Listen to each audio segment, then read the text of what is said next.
الحمد لله نحمده ونستعينه ونستغفره ونؤمن به ونتوكل عليه ونعوذ بالله من شرور أنفسنا ومن سيئات أعمالنا من يهده الله فلا مضل له ومن يضلل فلا هادي له ونشهد أن لا إله إلا الله وحده لا شريك له ونشهد أن سيدنا ومولانا محمدا عبده ورسوله أما بعد فأعوذ بالله من الشيطان الرجيم بسم الله الرحمن الرحيم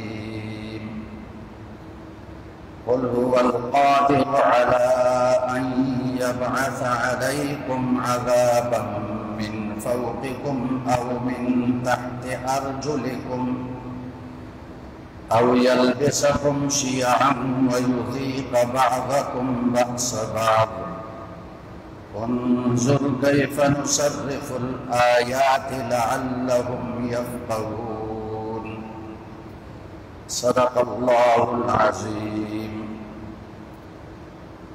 اللهم صل على محمد وعلى آل محمد كما صليت على إبراهيم وعلى آل إبراهيم إنك حميد مجيد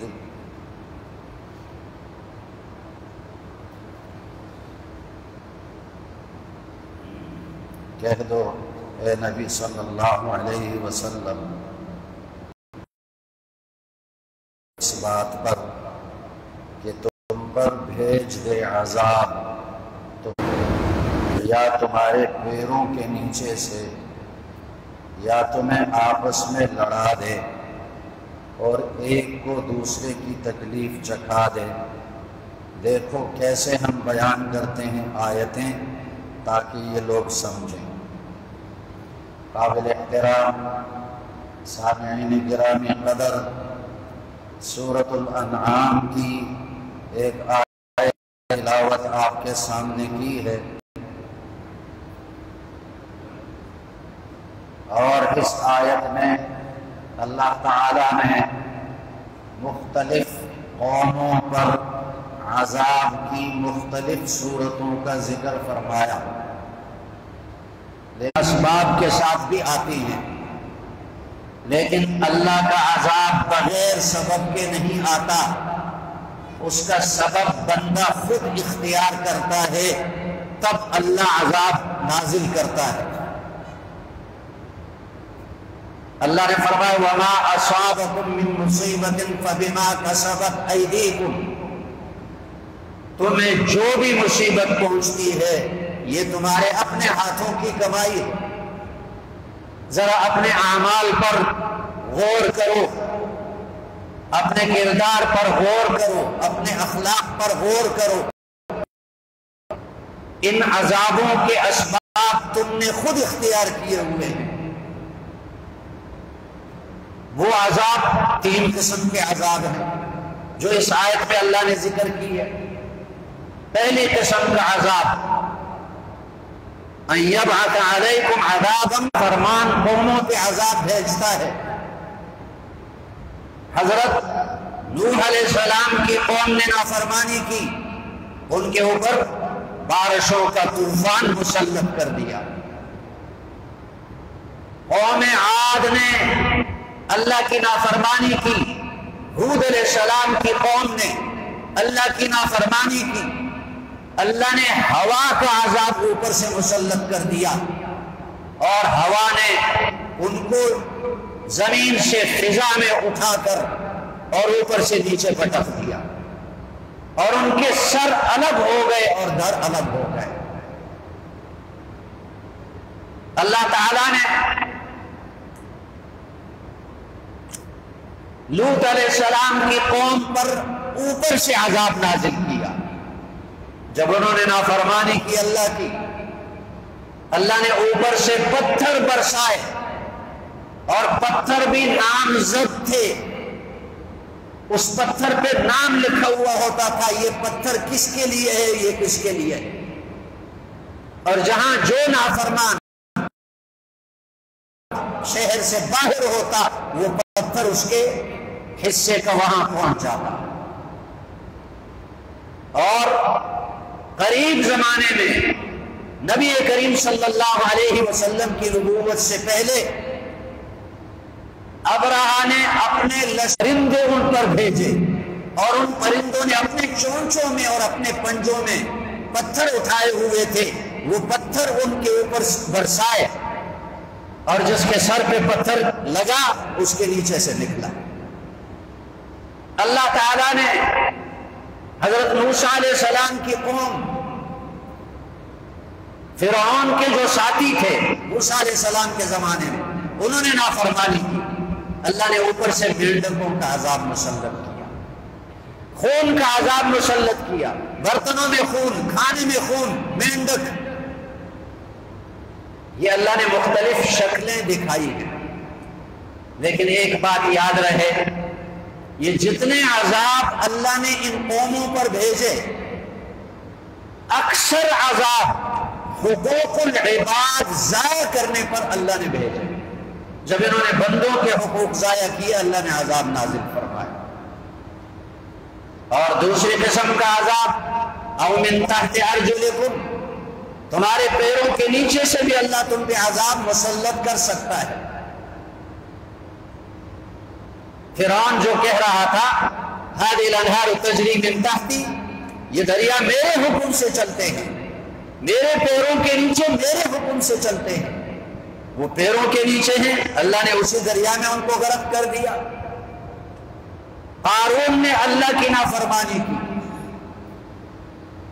فخسفنا به وبداره الارض, اللہ فرماتے ہیں ہم نے اس کو اپنی دولت سمیت, اپنے گھر محل سمیت زمین میں دھنسا دیا.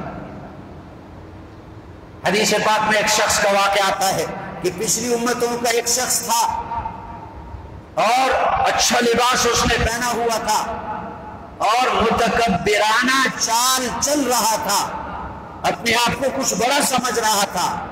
اللہ نے اس کو زمین میں دھنسا دیا اور نبی کریم صلی اللہ علیہ وسلم نے فرمایا ابھی تک وہ نیچے دھنستے ہوئے جا رہا ہے, قیامت ہوگی تو وہ جہنم میں پہنچے گا.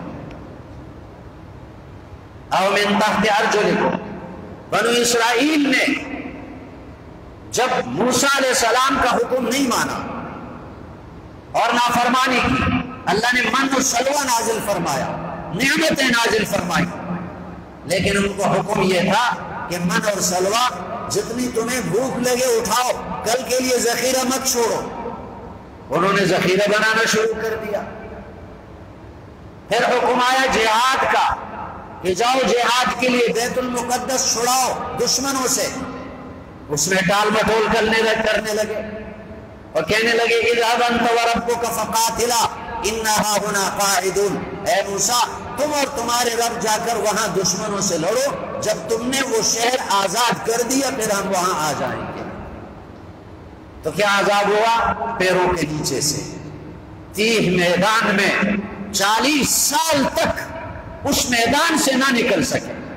چند کلومیٹر کا میدان, لیکن 40 سال تک اس سے نہ نکل سکے. صبح کو سفر شروع کیا, روانہ ہوئے اور شام ہو گئی اور رات کو ٹھہرے ایک جگہ آرام کرنے کے لیے, اور اگلے دن جب صبح کو اٹھے تو دیکھا کل جہاں سے چلے تھے وہیں پہنچے ہوئے. اللہ نے ایسے گرفتار کر دیا بغیر پولیس کے, بغیر ہتھکڑیوں کے اور بغیر اسباب کے. اللہ نے اسی زمین پہ ان کو گرفتار کر دیا. اللہ جب مجرم کو پکڑنا چاہتا ہے اس اللہ سے کوئی کسی مجرم کو نہیں چھڑا سکتا. اور تیسری قسم کا عذاب او یلبسکم شیعا, کہ تمہیں آپس میں فرقوں میں, گروہوں میں, جماعتوں میں, پارٹیوں میں آپس میں تمہیں لڑا دے گا. تم اللہ کی نافرمانی کرو گے تمہیں آپس میں لڑا دے گا، پارٹیوں میں، گروہوں میں۔ نبی کریم صلی اللہ علیہ وسلم نے اللہ سے اپنی امت کے لیے ایسے عذاب سے حفاظت کی دعا مانگی کہ جو پوری امت کو تباہ کر دے۔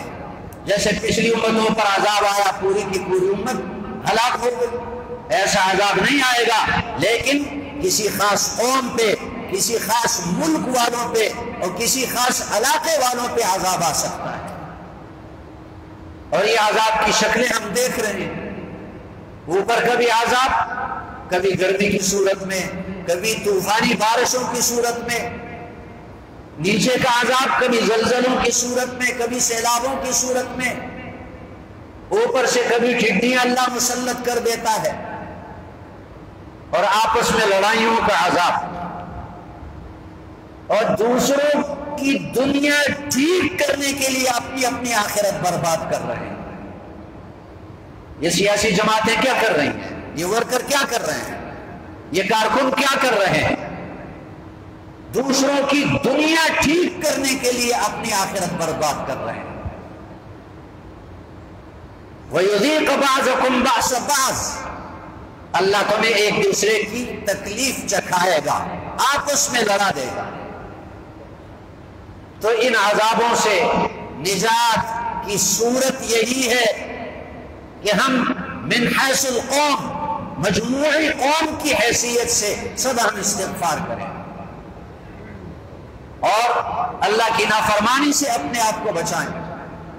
ایک حدیث میں سنا دیتا ہوں کہ نبی کریم صلی اللہ علیہ وسلم نے چند گناہوں کا ذکر کیا اور فرمائے جب یہ گناہ کسی معاشرے میں، کسی قوم میں پائے جائیں تو پھر عذابوں کا انتظار کرو، مختلف قسم کے عذابوں کا انتظار کرو۔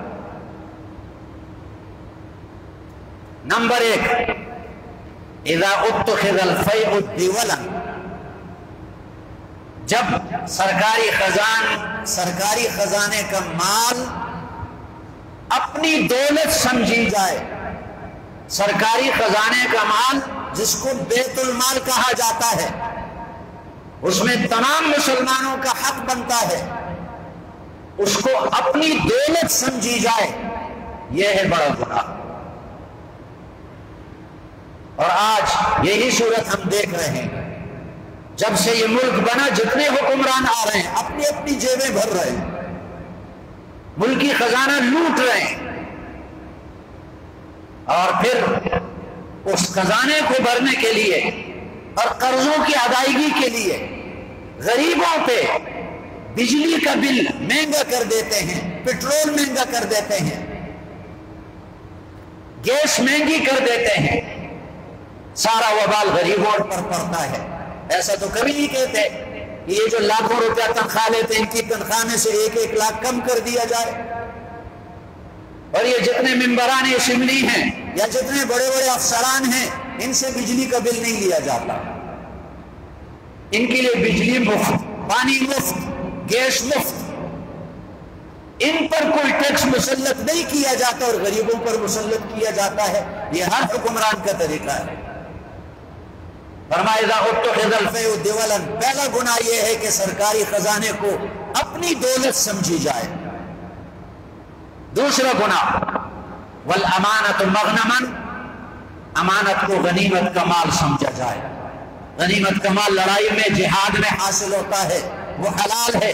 اگر ایک آدمی دوسرے کے پاس امانت رکھے، اس امانت میں اگر وہ تصرف کرے یہ خیانت کہلاتی ہے۔ سرکاری دفتر میں اس کے ذمہ کام ہے، اس میں خیانت کرتا ہے۔ کسی فیکٹری میں ملازمت ہے، اس کے پاس امانتیں ہیں، اس میں خیانت کرتا ہے۔ یہ آپ کے ووٹوں سے جو منتخب ہوتے ہیں ان کے پاس یہ دولت امانت ہوتی ہے، وہ خود اپنے لیے سمیٹتے ہیں۔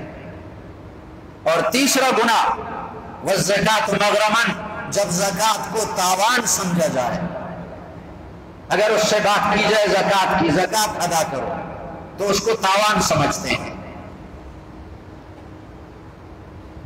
اگر اس ملک کے جتنے مالدار ہیں اگر اپنی 100% زکات پوری زکات ادا کر دیں کوئی غریب نہیں رہے گا. اور یہ جو سرکاری بینکوں سے زکات کاٹتے ہیں یہ کس پہ لگاتے ہیں؟ یہ کسی غریب پہ نہیں لگاتے. یہ یہی ممبران اسمبلی اور یہی افسران اپنی ضرورتوں پہ لگاتے ہیں. چوتھا گناہ وَتُعَلِّمَ لِغَيْرِ الدِّينِ، دین کا علم دنیا کمانے کے لیے سیکھا جائے. دنیا کے ہنر ہیں وہ دنیا کمانے کے لیے ہیں، لیکن دین کا علم آخرت کے لیے ہے، اللہ کو راضی کرنے کے لیے ہے. جو دین کا علم دنیا کمانے کے لیے استعمال کرے سخت وبال ہے. اور پانچواں گناہ وَأَطَاعَ الرَّجُلُ امْرَأَتَهُ وَعَقَّ أُمَّهُ، ایک آدمی بیوی کی فرمان برداری کرے اور ماں کی نافرمانی کرے.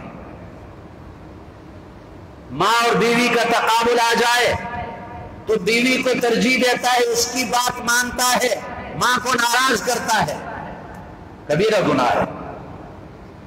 اور چھٹا گناہ وَأَدْنَى صَدِيقَهُ وَأَقْصَى أَبَاهُ، دوست کو قریب رکھتا ہے باپ کو دور رکھتا ہے.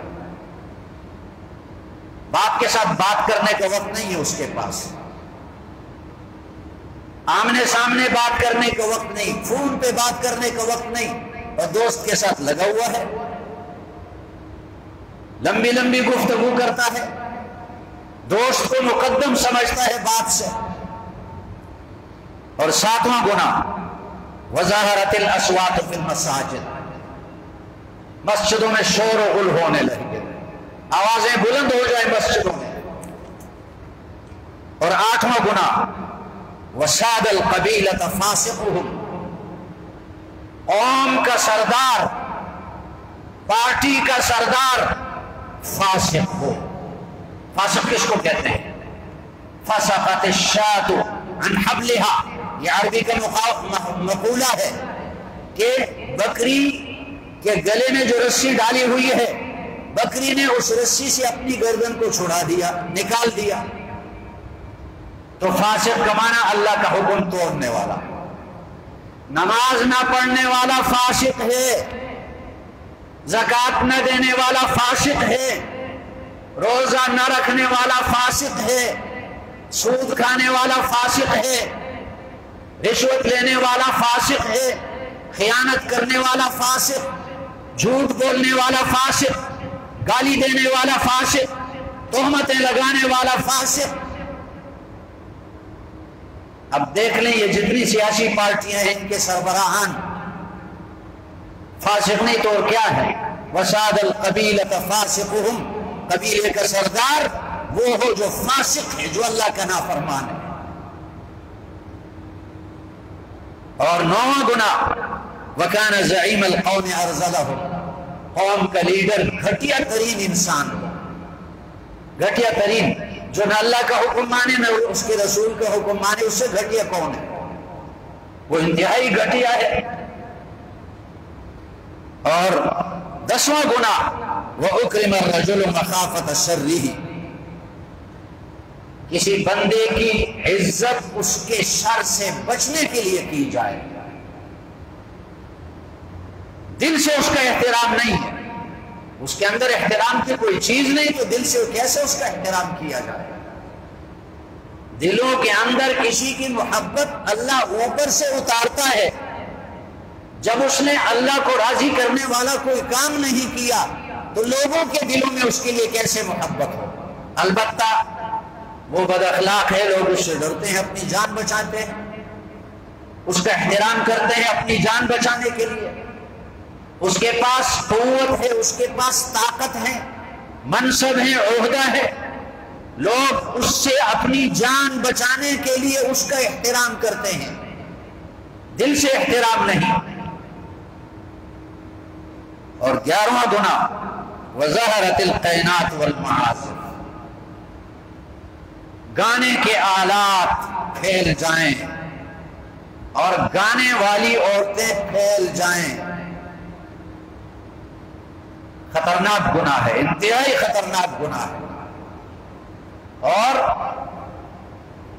یہ ایسا گناہ ہے کہ جو عورت بے پردہ ہو کر جلسوں میں جائے اور ناچے اور گانا گائے اور تصویریں نکالے اور اپنے چہرے پر پارٹی کے پرچم بنواتا رہے مردوں سے، مرد لگے ہوئے ہوتے ہیں اور چہرے پر پارٹی پرچم بناتے ہیں۔ آج تو سیاسی پارٹیوں والے اپنے جلسے عورتوں سے کامیاب بناتے ہیں، لڑکیوں سے، ناچنے والی لڑکیوں سے کامیاب بناتے ہیں۔ ان لڑکیوں کے بھائی کتنے بے غیرت ہیں، ان لڑکیوں کے شوہر کتنے بے غیرت ہیں، ان لڑکیوں کے باپ کتنے بے غیرت ہیں کہ ان کی بچیاں، ان کی بہنیں ناچنے کے لیے جاتی ہیں، گانوں کے لیے جاتی ہیں، دوسروں کی دنیا بنانے کے لیے، اپنی آخرت برباد کرنے کے لیے جاتی ہیں۔ اور نمبر 14 وشربت الخمور، شراب پی جانے لگے کثرت سے۔ 13واں گناہ ولعن آخر هذه الامة اولها، یہ بھی انتہائی خطرناک گناہ۔ لعن آخر هذه الامة اولها، اس امت کے آخری طبقے کے لوگ پچھلوں کی برائیاں بیان کریں، امام ابو حنیفہ کو برا کہنا شروع کر دیں، امام مالک کو برا کہنا شروع کر دیں، امام شافعی، امام احمد بن حنبل کو برا کہنا شروع کر دیں۔ اس کے بعد کے جو بزرگان دین ہیں، علماء امت ہیں، ان کی برائیاں شروع کر دیں۔ وہ سمجھیں کہ دین وہ ہے جو ہم بیان کرتے ہیں، اور ہم خود قرآن کو سمجھنے کی کوشش کریں گے۔ اگر یہ علماء نے قرآن مجید کے ترجمے نہ لکھے ہوتے، تمہارا باپ بھی قرآن کو نہ سمجھ سکتا۔ یہ بہت سارے فرقے، یہ پرویزی فرقہ، یہ غامدی فرقہ، یہ شیخ محمدی فرقہ، پتہ نہیں کتنے فرقے آئے ہیں، یہ سمجھتے ہیں کہ ہم قرآن خود سمجھیں گے کسی سے پڑھے بغیر، ہمیں عالم کی ضرورت نہیں۔ تو لاؤ کوئی ترجمہ قرآن کا جو کسی عالم نے نہ کیا ہو۔ یہ سارے ترجمے عالموں علماء نے کیے ہیں، یہ ساری تفسیریں علماء نے لکھی ہیں۔ تو مقصود صرف علماء کو بدنام کرنا ہے تاکہ لوگ علماء سے متنفر ہو جائیں، علماء کا احترام دل میں نہ رہے۔ آج کل عمومی ایک معاشرے میں یہ بات چل رہی ہے کہ لوگوں کو علماء سے متنفر کر دیا جائے، علماء کو گالیاں دی جائیں۔ اور یہ 3-4 سالوں میں جتنی علماء کو گالیاں دی گئی، اس سے پہلے اتنی گالیاں کبھی نہیں دی گئی۔ ایک ماحول بنایا گیا علماء کی مخالفت میں۔ تو نبی کریم صلی اللہ علیہ وسلم نے فرمایا جب یہ گناہ عام ہو جائیں فارتقبوا عند ذلك ريحا حمراء وزلزلة وخسفا ومسخا وآيات تتابع كنظام قطع سلكه فتتابع، یہ حدیث کے الفاظ ہیں۔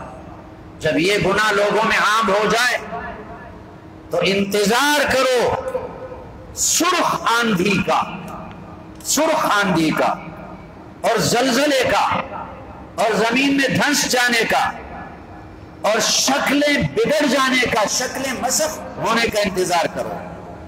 اور نبی کریم صلی اللہ علیہ وسلم نے فرمایا کہ اس کی مثال اس طرح ہے جیسے ایک ہار ہو اور اس کے اندر موتیاں پروئی ہوئی ہوں اور اس کا دھاگا کاٹ دیا جائے اور وہ موتیاں بکھر جائیں، اس طرح کے عذاب کی شکلیں آنے والی ہیں۔